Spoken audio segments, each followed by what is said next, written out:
Hello दोस्तों, ओम teaching centre के YouTube channel पर आप सभी का स्वागत है। आज सामान्य विज्ञान और सामान्य ज्ञान का वह महत्वपूर्ण प्रश्न को कवर करेंगे जो सभी एग्ज़ाम के लिए महत्वपूर्ण रहेगा। तो इससे पहले अगर आप मेरे चैनल पर पहली बार आए हैं तो सबसे पहले चैनल को सब्सक्राइब कर लीजिए और बेल आइकन की घंटी को प्रेस कर लीजिए, जिससे कि मेरे चैनल का सभी न्यू वीडियो सबसे पहले आप तक पहुंचे और वीडियो का लाभ उठा सके। तो आज देखेंगे सामान्य विज्ञान का 25 महत्वपूर्ण प्रश्न को, जो आपको सभी एग्ज़ाम के लिए बहुत ही महत्वपूर्ण रहेगा। तो चलिए देखते हैं आज का पहला प्रश्न, और वीडियो को लास्ट तक देखें और सही आंसर जितना आए कमेंट बॉक्स में ज़रूर लिखें। देखते हैं आज का पहला प्रश्न।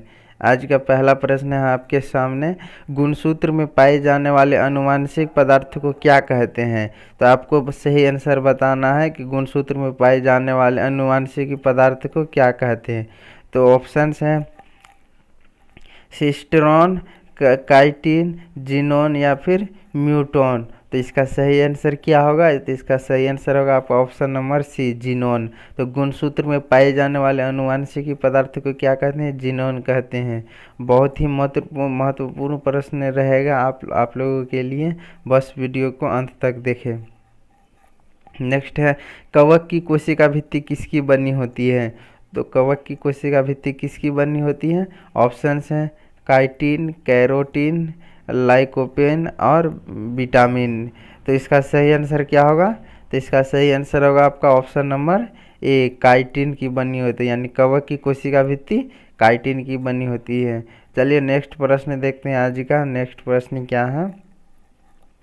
नेक्स्ट प्रश्न है आपके सामने, सूर्य ग्रहण के समय सूर्य का दिखाई देने वाला भाग कहलाती है। तो आपको बताना है सूर्य ग्रहण के समय सूर्य का जो दिखाई देता है वह भाग क्या कहलाता है। ऑप्शन है सूर्य का मुकुट, सूर्य किरीट, देवयानी या फिर आकाश गंगा। तो इसका सही आंसर क्या होगा?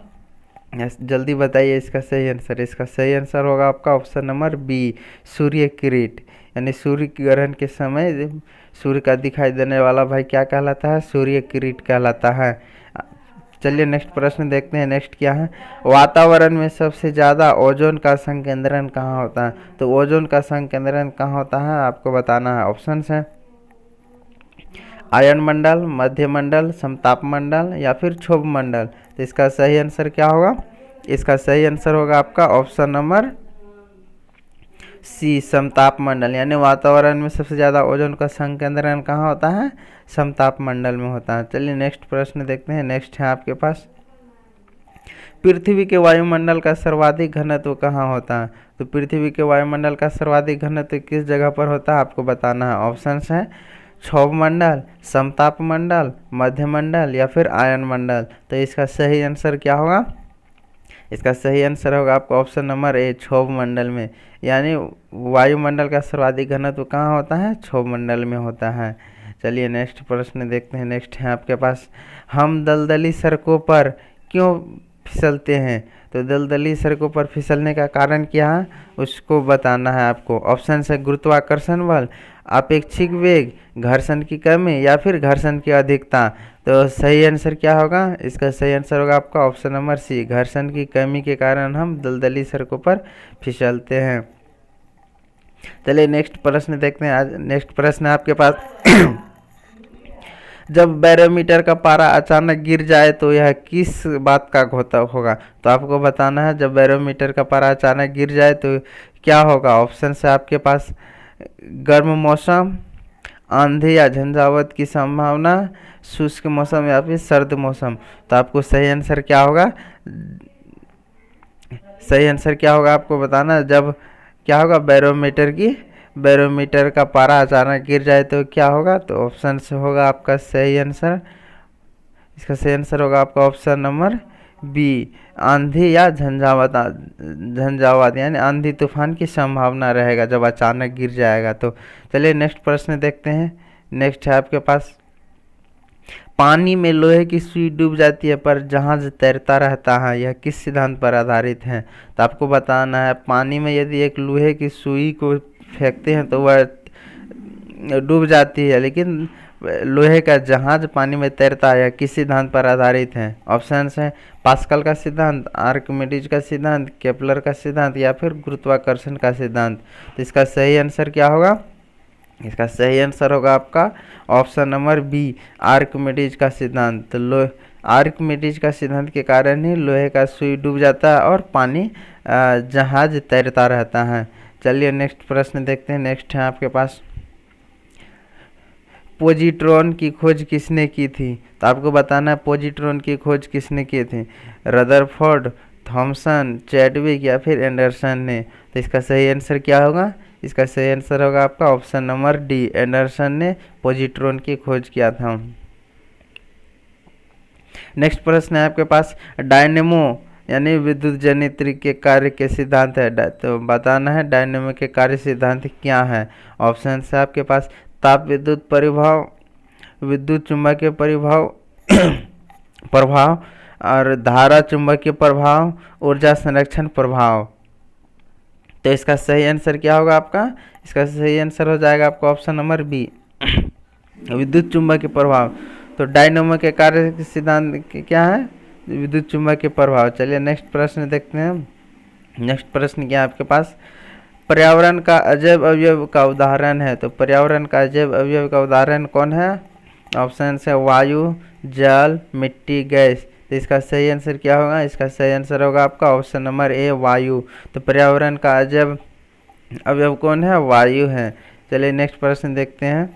नेक्स्ट आपके पास, ईसीजी का इस्तेमाल किस रोग की पहचान के लिए किया जाता है? तो आपको बताना है ईसीजी का इस्तेमाल किसकी पहचान के लिए किया जाता है। ऑप्शन है मस्तिष्क, फेफड़ा, हृदय या फिर त्वचा। तो इसका सही आंसर क्या होगा? इसका सही आंसर होगा आपका ऑप्शन नंबर सी, ईसीजी का इस्तेमाल हृदय की रोग की पहचान के लिए किया जाता है। चलिए नेक्स्ट प्रश्न देखते हैं। नेक्स्ट प्रश्न है आपके पास, किस कारण से हवा का बुलबुला पानी के अंदर चमकता हुआ नजर आता है? तो हवा का बुलबुला पानी के अंदर चमकता हुआ नजर आता है, तो किस वजह से होता है आपको बताना है। परावर्तन से, अपवर्तन से, पूर्णांतरिक परावर्तन से या फिर व्यतिकरण से। तो इसका सही आंसर क्या होगा? इसका सही आंसर होगा आपका ऑप्शन नंबर ए, परावर्तन के कारण जो है पानी का बुलबुला पानी के अंदर, हवा का बुलबुला पानी के अंदर चमकता हुआ नजर आता है। चलिए नेक्स्ट देखते हैं। नेक्स्ट प्रश्न है आपके पास, सोलर कुकर में किस दर्पण का प्रयोग होता है? तो आपको बताना सोलर कुकर में किस दर्पण का प्रयोग होता है।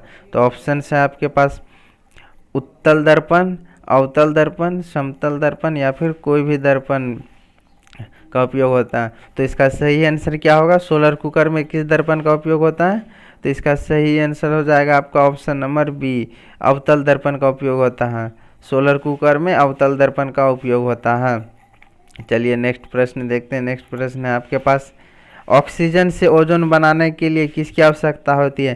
तो आपको सही आंसर बताना है, जो ऑक्सीजन से ओजोन बनाने के लिए किसकी आवश्यकता होती है। पराबैंगनी किरण की, अल्फा किरण की, एक्स किरण की या फिर गामा किरण की। इसका सही आंसर क्या होगा? इसका सही आंसर होगा आपका ऑप्शन नंबर बी, ए, पराबैंगनी किरण की। यानी ऑक्सीजन से ओजोन बनाने के लिए किसकी आवश्यकता होती है? पराबैंगनी किरण की। चलिए नेक्स्ट देखते हैं। नेक्स्ट प्रश्न है आपके पास, ठोस पदार्थों में ऊष्मा का संचरण किस विधि द्वारा होता है? तो ठोस पदार्थ में ऊष्मा का संचरण जिस विधि से होता है उसका नाम बताना है आपको। ऑप्शन से विकिरण, संवहन, चालन या फिर इनमें से कोई नहीं। तो इसका सही आंसर क्या होगा? इसका सही आंसर हो जाएगा आपका ऑप्शन नंबर सी, चालन। यानी ठोस पदार्थों में ऊष्मा का संचरण चालन विधि से होता है। चलिए नेक्स्ट प्रश्न देखते हैं। नेक्स्ट है आपके पास, मिट्टी की खारापन एवं क्षारीयता की समस्या का समाधान है।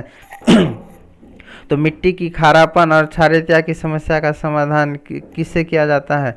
शुष्क कृषि विधि से या फिर वृक्षारोपण से या फिर खेतों में जिप्सम का प्रयोग या समुच्च रेखाओं के अनुसार कृषि। इसका सही आंसर क्या होगा? इसका सही आंसर हो जाएगा आपका ऑप्शन नंबर सी, खेतों में जिप्सम का प्रयोग।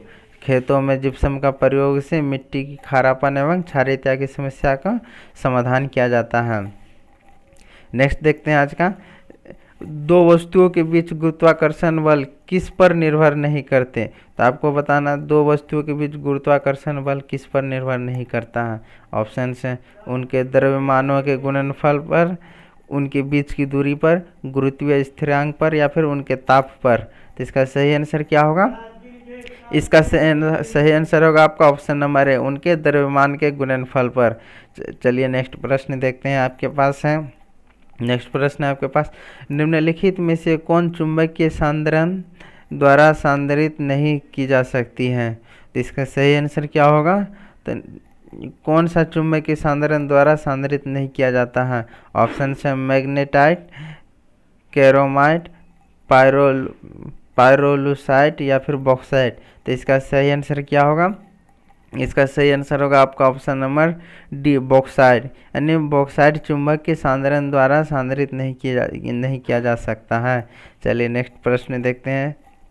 नेक्स्ट प्रश्न है आपके पास, निम्नलिखित में से किसे वायुमंडल की संरचना में शामिल नहीं किया जाता है। तो वायुमंडल की संरचना में किसे शामिल नहीं किया जाएगा, तो इसका सही आंसर बताना है आपको। ऑप्शन है वायु, धूल के कण, गैस या फिर जलवाष्प। तो इसका सही आंसर क्या होगा? तो इसका सही आंसर हो जाएगा आपका ऑप्शन नंबर ए, वायु। यानी वायु को वायुमंडल की संरचना में शामिल नहीं किया जाता है। चलिए नेक्स्ट प्रश्न देखते हैं। नेक्स्ट प्रश्न है आपके पास, सौरमंडल का कौन सा ग्रह द्रव्यमान, आकार व घनत्व में पृथ्वी के लगभग समान है। तो आपको बताना है सौरमंडल में कौन सा ग्रह वैसा है जो द्रव्यमान में, आकार में और घनत्व में पृथ्वी के लगभग समान है। तो ऑप्शन है शनि ग्रह, शुक्र ग्रह, मंगल ग्रह या फिर प्लूटो ग्रह। तो इसका सही आंसर क्या हो जाएगा आपका? इसका सही आंसर हो जाएगा आपका ऑप्शन नंबर बी, शुक्र ग्रह। शुक्र ग्रह जो है द्रव्यमान, आकार व घनत्व में पृथ्वी के समान, लगभग समान है। नेक्स्ट प्रश्न है आपके पास। नेक्स्ट प्रश्न है, आतिशबाजी में लाल रंग किसकी मूलक के कारण होता है। तो आपको बताना है आतिशबाजी में लाल रंग किसकी मूलक के कारण होता है। ऑप्शन है पोटेशियम, मैग्नीशियम, स्ट्रांसियम या फिर बेरियम। तो इसका सही आंसर क्या होगा?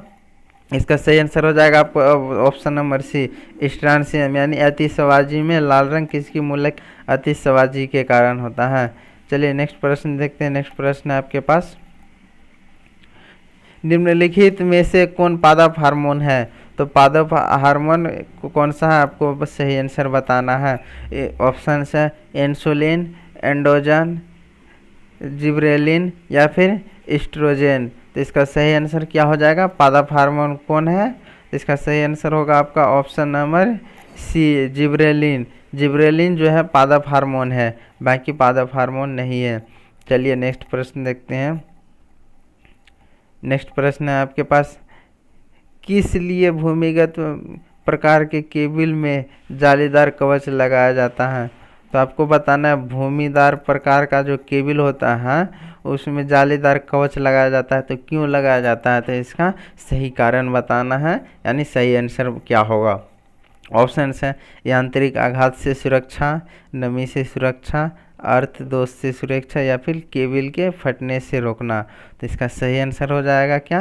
इसका सही आंसर हो जाएगा आपको ऑप्शन नंबर ए, यांत्रिक आघात से सुरक्षा। यानी यांत्रिक आघात से सुरक्षा के लिए भूमिगत प्रकार के केबिल में जालीदार कवच लगाया जाता है। तो चलिए देखते हैं। इसी तरह से आज का लास्ट प्रश्न है, आज का अंतिम प्रश्न रहेगा आपके पास, निम्नलिखित मनुष्य के शरीर में वह कौन सा ऊतक जहां जन्म के बाद कोशिका विभाजन नहीं होता। तो आपको बताना है मनुष्य के शरीर में वह कौन सा ऊतक है जहां जन्म के बाद कोशिका विभाजन नहीं होता है। ऑप्शन है स्केलेटन, नर्व, कनेक्टिव या फिर जर्मिनल। तो इसका सही आंसर क्या होगा? इसका सही आंसर हो जाएगा आपका ऑप्शन नंबर बी, नर्व। यानी मनुष्य के शरीर में वह कौन सा ऊतक जहां जन्म के बाद कोशिका विभाजन नहीं होता है, वह ऊतक है नर्व।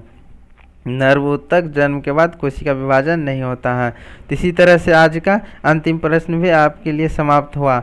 तो उम्मीद करता हूँ कि यह वीडियो आप लोग के लिए बहुत ही पसंद आया होगा। तो दिल से यदि पसंद आए तो वीडियो को लाइक करें और चैनल को सब्सक्राइब जरूर करें मेरे दोस्त, और वीडियो को जितना से जितना हो सके अपने सभी फ्रेंड तक शेयर कर दीजिए। वीडियो को अंत तक देखने के लिए धन्यवाद।